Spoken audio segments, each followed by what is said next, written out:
Hi team, here's my justification for the design choices I made when creating this asthma awareness infographic. So first, I decided to use a complementary color scheme to create vibrant visuals, as you can see in my final copy on the right here.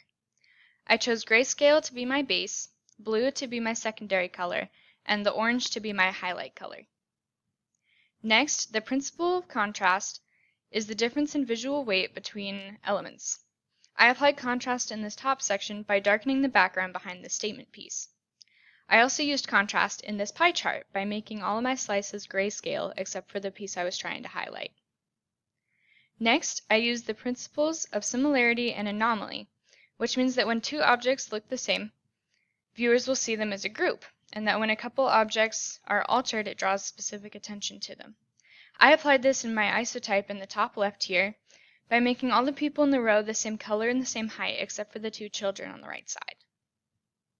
Next, the principle of visual hierarchy in design means that the size and contrast of objects vary to imply levels of importance. As planned out in my wireframe here on the left, I applied the principle by varying my font sizes for my main numbers and for my title sizes. Finally, all 5 sections are horizontally aligned in their divided boxes, inside of each box being a different supporting point. Please let me know if you have any questions about my design choices. Thank you.